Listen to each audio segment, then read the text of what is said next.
مباراة كبيرة، مباراة مفتوحة بين الفريقين. اتحاد طنجة صحيح بأن الفريق يعاني هذا الموسم على مستوى نتائج الدوري الاحترافي، حيث يحتل الرتبة الأخيرة ويصارع من أجل الحفاظ على حظوظه في البقاء بقسم الأضواء.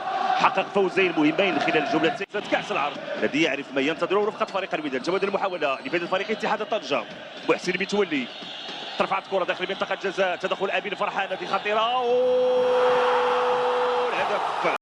هدف أول لفائدة فريق اتحاد طنجة بواسطة سفيان المودن اللاعب السابق لفريق الوداد، هو من يصل للشباك. 5 دقائق كافية لاتحاد طنجة لتسجيل الهدف الأول. فرحة كبيرة جماهير اتحاد طنجة بهذا الهدف.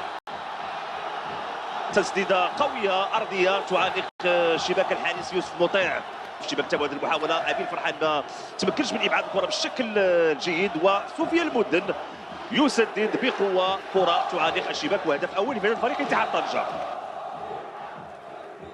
تابعوا من جديد التمريرة ديال محسن متولي، وسفيان المودن يضع كرة في الشباك. هدف من أجل تنفيذ هذا الخطأ وهذه الكرة الثابتة. صعود أمين فرحان، تواجد حميدة حداد لاعب اللي عنده القامة طويلة، لعبت الكرة مباشرة، فرصة كرة ترتطم بها القائم. محاولة شكلت خطورة بواسطة جلال الدودي اللي لعب الكرة مباشرة. سعيد بوكسير في الوقت كانت المحاولة شكلت خطورة بواسطة جلال الدودي، لعب الكرة مباشرة، تدخل ممتاز للحارس غياب رباح. كرة قوية من جلال الدودي. المدافع محسن الربجة، يحيى جبران لأيوب العبلود، ترفع الكرة باسماعيل المترجي، تدخل الحاجي كوناتي، فرصة تسديدة ممتازة. جلال الدودي، يوسف الدودي، المدافع محسن الربجة، يحيى جبران لأيوب العبلود، ترفع الكرة باسماعيل المترجي، تدخل الحاجي كوناتي، فرصة تسديدة ممتازة. جلال الدودي يسدد، وتدخل الحارس غايب رباح. لاحظوا التسديده بحث على الجهه اليسرى اللي غير المكان ديالو في الجهه اليمنى. حسين بن عياده ترفع الكره داخل منطقه فرصه، هدف يضيع، هدف محقق يضيع على فريق الوداد. كانت متابعه ديال حميد حداد وكذلك ديال المؤيد اللافي. مشات كره في الجهه اليمنى، حسين بن عياده تمريره داخل منطقه الجزاء، والكل اعتقد بان الكره بامكانها تمشي مباشره للشباك. لاحظوا خصوصا ذو الاحتراف تاع المحاوله، فرصه تسديده ديال محسن متولي وتدخل الحارس يوسف مطيع. لعبت الكره بسرعه امامنا محسن من اجل العوده في النتيجه. لعبت الكره داخل منطقه الجزاء، فرصه كرة في الشباك، والحكم المساعد رفع الرايه. الحكم المساعد رفع الرايه الانذار لان هناك تقييد لمس باليد. اذا يحيى جبران داخل منطقه الجزاء، تتابع اسماعيل المترجي. تلعبات الكره يحيى جبران ما عرفش علاش مشى باليد ديالو، مع العلم بان الذي تواجد في نفس المجموعه بالبطوله العربيه مع فريق الرجاء في الوقت تبادل المحاوله من الجهه اليمنى. فرصه تدخل الحارس يوسف مطيع. كانت محاوله خطيره لفائده فريق اتحاد طنجة، سدد بقوه. تدخل ممتاز ديال الحارس يوسف مطيع. ذلك مستوى جيد في المباريات اللي خدم زمام الامور مكان الحارس الاول احمد رضا التقنوتي. تبادل المرتد الهجومي لفائده فريق اتحاد طنجة، محاوله خطيره لاتحاد طنجة. زكريا بن معاشي تدخل الحارس والتغطيه من طرف العميد يحيى جبران. زكريا بن معاشي امامه حارس اسمه يوسف مطيع. المحاوله والمرتد الهجومي كانت تمريره من طرف زكريا كيالي لزكريا بن معاشي. لاحظوا التدخل ايوب العبلود لجلال الدودي.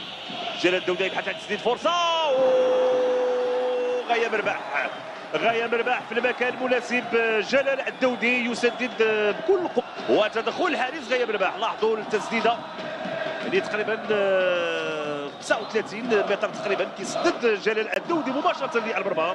وجلال الدودي عند اللاعب زهير مترجي فرصه ممتازه لزهير مترجي، وتدخل كذلك كان رائع من غاية مرباح. نتابع هذه المحاولات، لعبت الكره بشكل ممتاز. هذا حسيس اذا بوليسامبول جونيور. داكي الرداد وضربة جزاء ضربة جزاء للوداد. ابتعدت الكرة بشكل ممتاز. هاد حسيس إذا البوليسامبور جونيور داكي الرداد وضربة جزاء. ضربة جزاء للوداد في انتظار الصافرة. أيمن الحسوني يستعد لتنفيذ الحسوني. هدف التعادل. هدف تعادل للوداد. أيمن الحسوني ينجح في تسجيل الهدف. فرحة كبيرة لجماهير فريق الوداد بهدف التعادل في الأنفاس الأخيرة من المباراة. إذن أيمن الحسوني يتمكن من وضع كرة في الشباك، وفرحة كبيرة لجماهير فريق الوداد وللاعبي فريق الوداد وللمدرب الإسباني خوان كارلوس غاريدو بوليسامبور. يستعد للتنفيذ. يحيى جبران كيوضع الكرة. أحمد الشنتوف يستعد للتنفيذ. العملود يوسف يضيع. محمد الزبون يضيع. أمين أبو الفتح زهير الواصلي يضيع. والوداد في الدور الربع النهائي. زهير الواصلي يضيع ضربة جزاء الثالثة. حطتنا في العديد من المشاكل. أكادير الفترة الأخرانية عم في مقابلات محترمة. بسم الله الرحمن الرحيم. مرحبا بكم. لعبنا مقابلة اليوم ضد فريق يمر بفترة زاهية، فريق يلعب في كرة تحطتنا في العديد من المشاكل. أكادير الفترة الأخرانية عم في مقابلات محترمة، وكنا عارفين الشيء هذا باش نلقاو ان ادفرسير اللي واقف مليح دفاعيا وعنده الامكانيات على مستوى الهجوم السريع واللعب المباشر اللي نجم يقلقنا. اللاعبين بالرغم اللي تتالي المقابلات، هذه ثالث مقابله في اسبوع، فما برشا فتيك في اخر رمضان.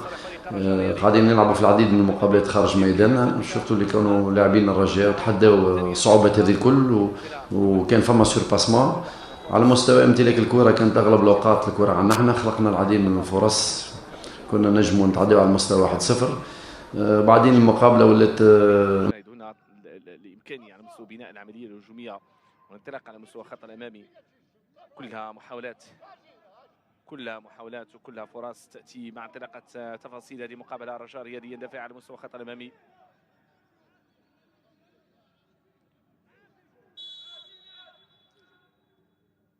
كرة من جديد ملعوبة داخل منطقة الجزاء الرأسية ومباشرة